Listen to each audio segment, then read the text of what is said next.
Our first little project here today is going to be this really cute little bunny bag. So it's not going to have any sewing, it's just going to use hot glue. So anybody can make this. And we're going to start out taking two pieces of a fabric. It can be a plain fabric or a patterned fabric.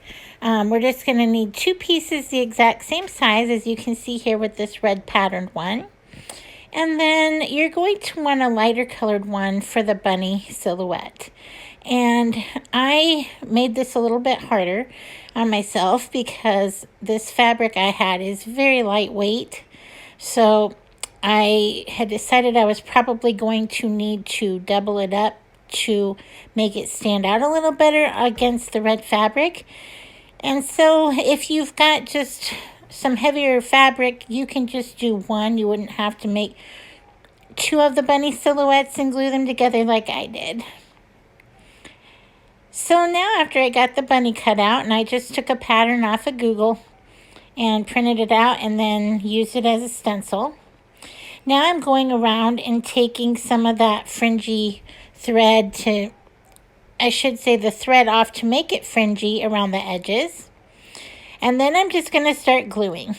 And you can see my fabric is very wrinkled. I moved a box and everything was kind of wrinkled in my fabric, and it's not going to matter at the end. It's not going to show. So if it's up to you, if you want to press your material first, you can.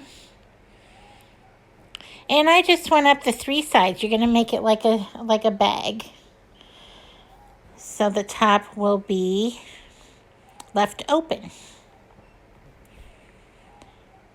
And all I used was hot glue here. I didn't use any other kind of adhesive.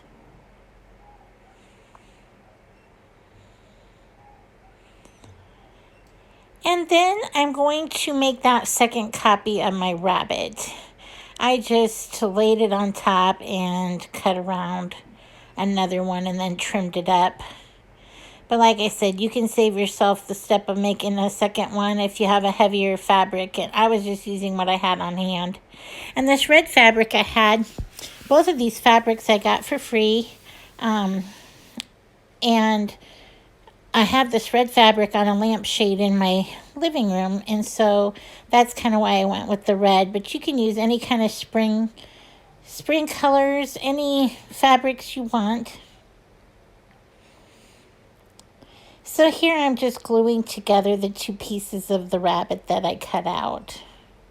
And there's lots of different rabbit silhouettes. You can get them sitting or facing front or kind of laid down, however you want it to fit. I thought this one with a little height on it kind of fit the best on the bag for what I was going for.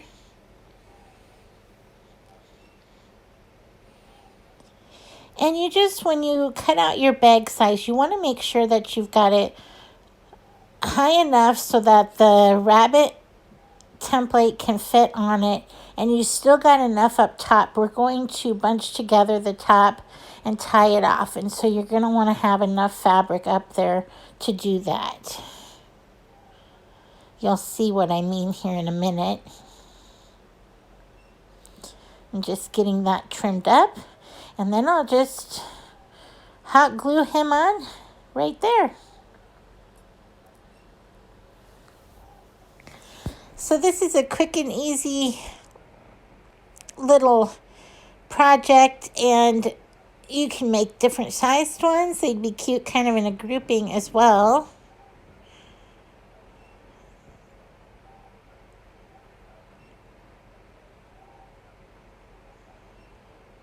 You just want to make sure you get enough glue around all the edges so it doesn't pucker up anywhere from where there's a hole in the glue.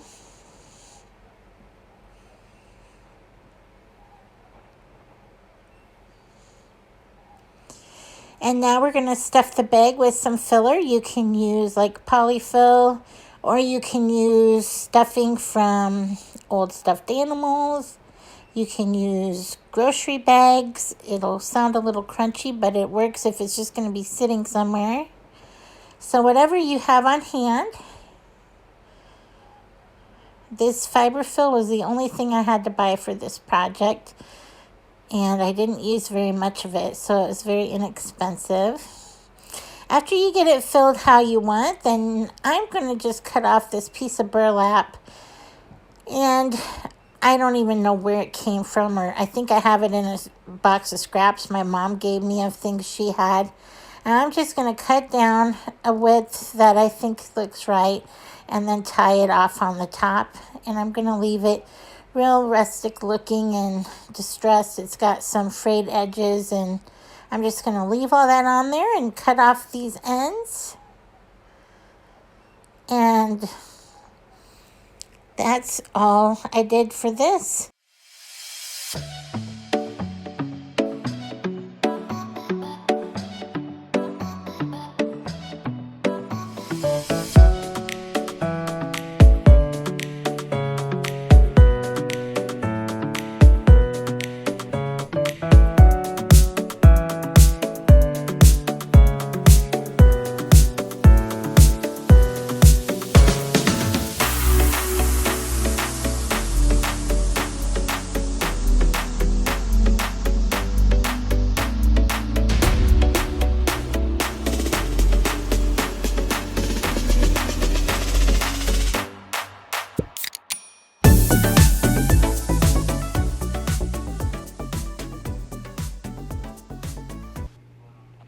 Our next project is this flower box. It's a little wooden box, and I've previously had it outside, and I want to bring it in and make it springy.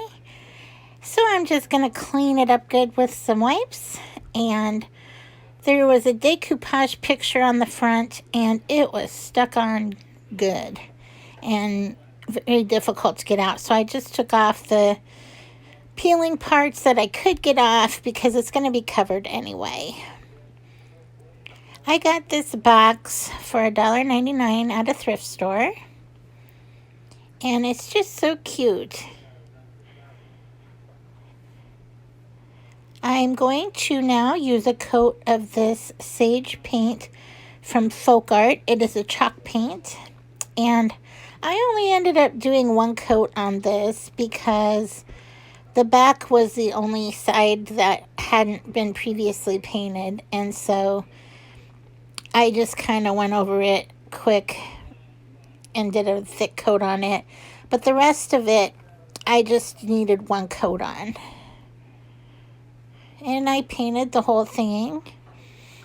I painted, I should say all but the very inside of the box because it won't show once the flowers get in it. But I painted the sides and all the edges, and then I painted the front right over the old decoupaged piece. I hope you're enjoying this video. I'm anxious to get these new spring items in my place and start looking springier around here. If you haven't yet, please consider subscribing to my channel so you don't miss any videos. And if you like what you see, please hit that like button. So after I sanded down the edges a little bit to give it a little more character, I found this image on the Graphics Fairy, and I printed it out, and I just used regular paper because I didn't want too heavy of a paper to go on it. And I'm just ripping the edges so that it looks a little less new and straight lined. I wanted it to look a little more rustic and a little more shabby. So I'm just going ahead and getting all four sides ripped just a little bit. And the surface I was working with was 5x7. So I tore it down a little from there, so there's a nice edge around it. And then I'm just going to put a coat of Mod Podge on the box, and it's going to cover pretty much the entire front. And then I will stick it down and use my roller to get some of those creases out. Now, it did wrinkle up a little bit because of the old decoupaged image that was still under the bottom, but it just made it look kind of more aged, so I wasn't worried about it. I thought it looked fine. But you know me, I like the aged look of things. So then I just went over the top with some Mod Podge. And I'm going to go ahead and take some jute twine and put that to hang. I'm going to wrap it around the back and bring it back through the front just to kind of make it a little more steady. And then I will just knot it up at the top to give it something to hang from.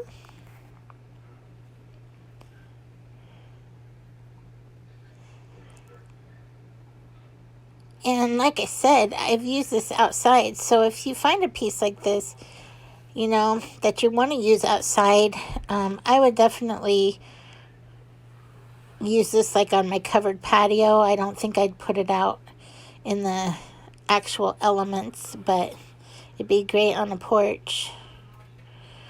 Now I'm just going to take some floral foam to stick on the inside of the box.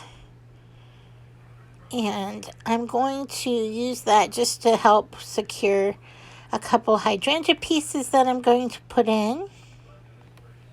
And some leaves. So I'm just going to stick those down there as far as I can. And then I've got this set of leaves that I'll put kind of in the middle.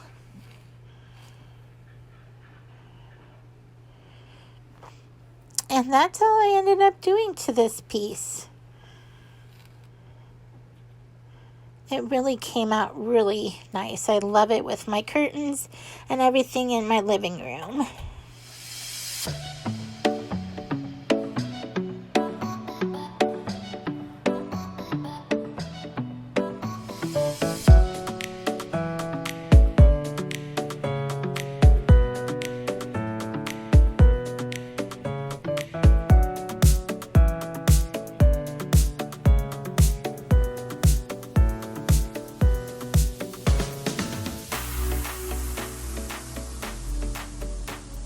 Thank you so much for watching.